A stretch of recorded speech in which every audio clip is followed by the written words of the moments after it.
আসসালামু আলাইকুম ভিউয়ার্স, আশা করি সকলে ভালো আছেন। আজকের ভিডিওতে আরও একটি ইউনিক ডিজাইনের ফুল তৈরি করে দেখাবো এবং খুব সহজ নিয়মে।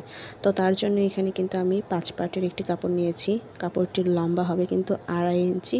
যেহেতু আমি এখানে 2 ভাঁজ করে নিয়েছি সেহেতু কিন্তু এখানে 2.5 ইঞ্চি। তো টোটাল কাপড়টি হবে কিন্তু 5 ইঞ্চি। তো কাপড়টিকে কিন্তু আমি এখানে 2 ভাঁজ করে নিয়েছি। 2 ভাঁজ করে নেওয়ার পর কিন্তু একটি পিন দিয়ে আটকে নিলাম এবং কাপড়টির চওড়া কিন্তু 2.5 ইঞ্চি, মানে সব দিক দিয়ে কিন্তু 2.5 ইঞ্চি হবে। তো একটি পিন দিয়ে পিন আপ করে নেওয়ার পর একটি ফিতা নেব আমি।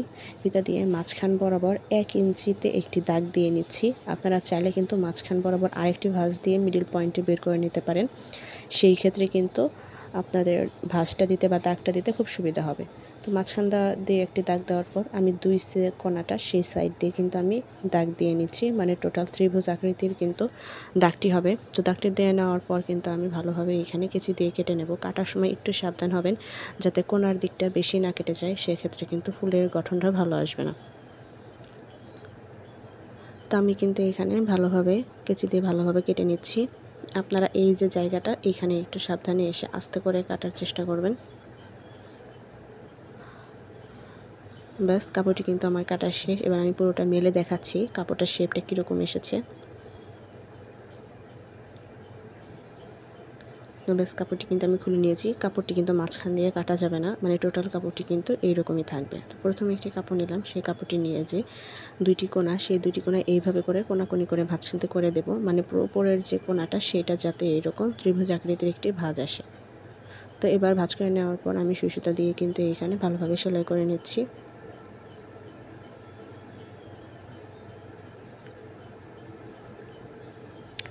ব্যাস, একটি কিন্তু আমার সেলাই করা শেষ।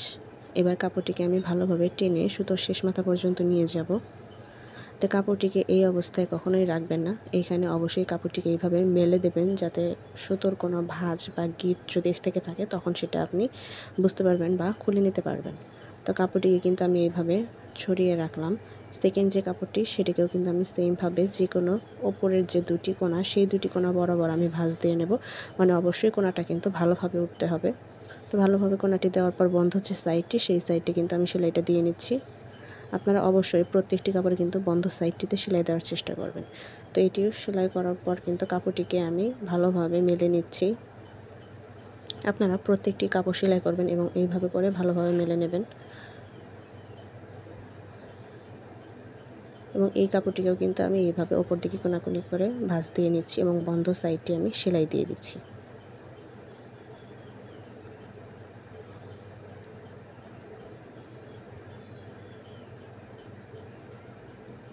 ব্যাস, এই সাইডটিও কিন্তু আমার সেলাই করা শেষ। প্রত্যেকটি কাপড় কিন্তু আমি এইখানে একসাথে করে নিয়েছি এবং কোনো ভাঁজ বা গিঁট থাকলে সেগুলো কিন্তু আমি খুলে দিয়েছি। তো প্রত্যেকটি কাপড় সেলাই করা শেষ। এবার কাপড়টি ধরে কিন্তু আমি সুতোটি ধরে টান দিয়ে নিচ্ছি।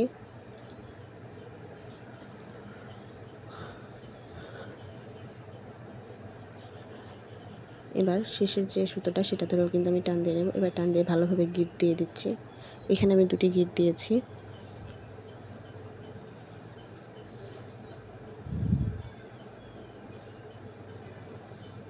ব্যাস, গিঁট দেওয়া হয়ে গেলে বাড়তি সুতোটাও কিন্তু আমি কেটে দিচ্ছি। ব্যাস, খুব সহজভাবে কিন্তু ফুলটি তৈরি হয়ে গেল। এবার হাত দিয়ে চেপে কিন্তু আমি ফুলের শেপটা আরেকটু ভালোভাবে নিয়ে আসবো। তো খুব সহজভাবেই কিন্তু আমি ফুলটি তৈরি করে দেখালাম এবং ফুলে একটি পুঁতি বসিয়ে ডেকোরেশনটি করে নিচ্ছি। যদি ভিডিওটি ভালো লেগে থাকে অবশ্যই কিন্তু লাইক, কমেন্টস অ্যান্ড শেয়ার করবেন।